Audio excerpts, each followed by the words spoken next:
Good afternoon. Here is the news at 4. First, the highlights. Lagos State government engages local government chairman on building codes approval processes. Military to establish 3 operating bases in southern Kaduna to tackle banditry and kidnapping. On the forensic police arrest demonstrators as hundreds of people protest new tax hikes in Kenya. In sports, Tobia Musho wins 4th national title as Athletics Federation of Nigeria's trials. Now, the details. I am Taiwo Baruwa.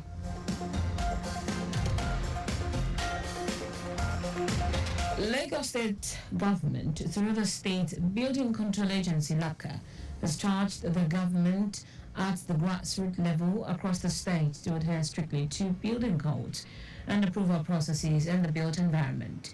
Special advisor to the governor on EGRS and urban development, Olajide Babatunde, gave the charge at an interactive session with chairman of local government and local council development areas on non-adherence to building codes and approval process in Lagos State. Babatunde noted that local government are closest to the people and are in a better position to educate and enlighten the masses at the grassroots on the best ways and manners to utilize the environment. He called on local government chairmen to obey building code regulations and shun the practice of jumping approval processes in construction shops and offices in their locality. Lagos State Commissioner for Physical Planning and Urban Development, Oluyinka Olumide, has engaged engineering students of the University of Lagos on the imperatives of building right. The commissioner, who spoke at the Faculty of Engineering Auditorium, University of Lagos, stated that students of engineering and other relevant disciplines were the hope of the built environment that is beset with many challenges, including building collapse. Olumide said students must appreciate the challenges facing professional practice, especially in the physical planning sector, and devise workable solutions for the benefit of the society. He averred that engineering failures, often erroneously called accident, were actually due to human factors, hence the need for engineering students to avoid them as professionals under tutelage. Olumide urged the students to take ethical practices in their chosen profession seriously and to always refuse to compromise on standards and ethics, adding that they should always shun the idea of cutting corners, as it could only lead to destruction.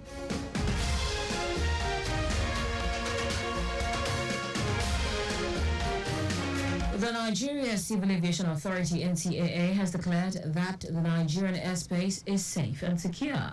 And this comes on the heels of certain online publications that the airspace is insecure due to lack of radar coverage. In a press statement issued by the regulatory agency and signed by the Acting Director General Chris Najomo, the NCAA says its investigation on 2 recent cases of violations of prohibited flight zones in Abuja established that both violations comprised controlled flights in controlled airspace but strayed into restricted airspace as a result of adverse weather. It confirmed that the Nigerian Airspace Management Agency (NAMA) had complete radar footage of the 2 violations with full details of the identities of the aircraft and operators involved. This, it's explained, was made possible only due to functional primary and secondary surveillance radars in Abuja, noting that similar installations are in Kano, Lagos, and Port Harcourt. The NCAA stated that the improvement of Nigeria's aviation infrastructure and radar coverage is being backed up with 5 additional stations at Obubra, Ilori, Talata, Mafara, Maiduguri, and Numan to augment the 4 existing radar centers to achieve total coverage of the country.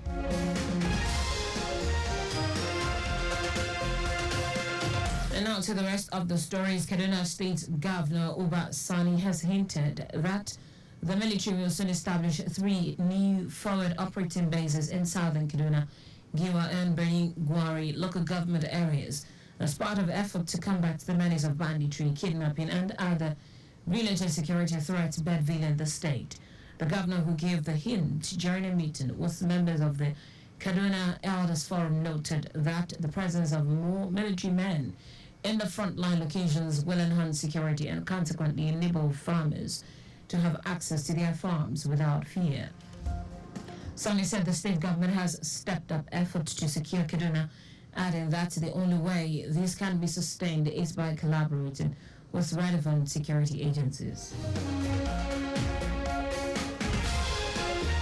The Nigerian Upstream Petroleum Regulatory Commission (NUPRC) has announced an extension to the 2024 license and bid round registration by 10 days.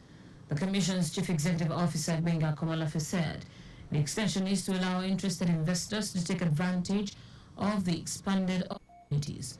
Komalafe explained that in pursuit of the Commission's commitment to derive value from the country's abundant oil and gas reserves and increase production, the Commission has been working assiduously with multi-client companies to undertake more exploratory activities, acquire more data to foster and encourage further investment in the Nigerian upstream sector. He added that as a result of additional data acquired concerning deep offshore blocks, the Commission has added 17 deep offshore blocks to the 2024 licensing round. In foreign news now, Kenyan police have fired tear gas and arrested at least a dozen demonstrators as hundreds of people gathered near Parliament to protest tax hikes.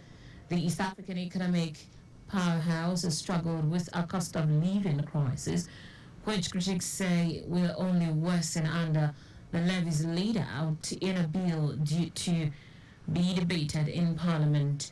The cash-strapped government has defended the move, projected to raise $2.7 billion, equivalent to 1.9% of GDP, as a necessary measure to cut reliance on external borrowing. Hundreds of black-clad protesters marched towards Parliament in the capital, Nairobi's business district, but were kept back by police officers lobbing tear gas at the crowds.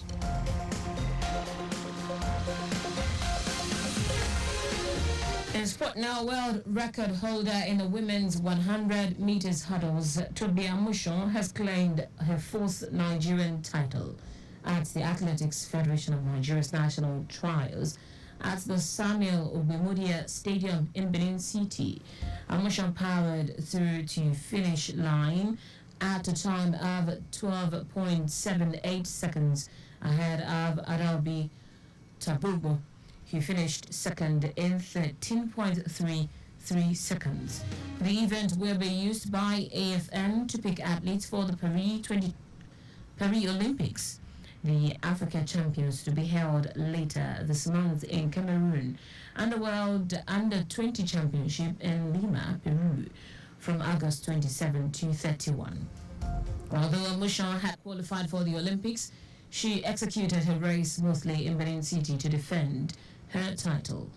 In what will be her third appearance at the Olympics, Amushon is looking to reach the podium in Paris, where the Games will be held from July 26 to August 11, 2024. And that's it on the news at 4, but just before we go, maintain adequate distance from the vehicle ahead of you to avoid collision. You can follow us and like all our various social media platforms. X, Traffic Radio 961. Facebook, Lagos Traffic Radio 961. Instagram, Lagos Traffic Radio 961. Subscribe and watch our news and programs live on YouTube at Traffic Radio 961. You can also visit our website at trafficradio961.ng. Did you know that the Sanwo-Olu administration has strengthened alliance with 200 representatives from various women-focused NGOs in the state as part of efforts to alleviate the economic plight of women residents in the state? You can get more details on the Lagos State Government website. To end the news, here are the highlights of the major stories. Lagos State Government, through the State Building Control Agency, LAPCA, has charged the government at the grassroots level across the state to adhere strictly to building codes and approval processes in the built environment. Kaduna State Governor Uba Sani has hinted that the military will soon establish 3 new forward operating bases in southern Kaduna, Giwa, and Beni Gwari local government areas as part of the effort to combat the menace of banditry, kidnapping, and other related security threats bedevil the state. We also told you that Kenyan police have fired tear gas and arrested at least a dozen demonstrators as hundreds of people gathered near Parliament to protest tax hikes. And finally, sport world record holder in the women's 100 meters hurdles, Tobi Amusho, has claimed her 4th Nigerian title at the Athletics Federation of Nigeria's national trials at the Samuel Obemudia Stadium in Benin City. For contacts with the newsroom, send a message to info@trafficradio961.ng. That ends the news broadcast compiled by Abiola Fagbolagun. I am Taiwo Baruwa. Thank you for listening. Good afternoon.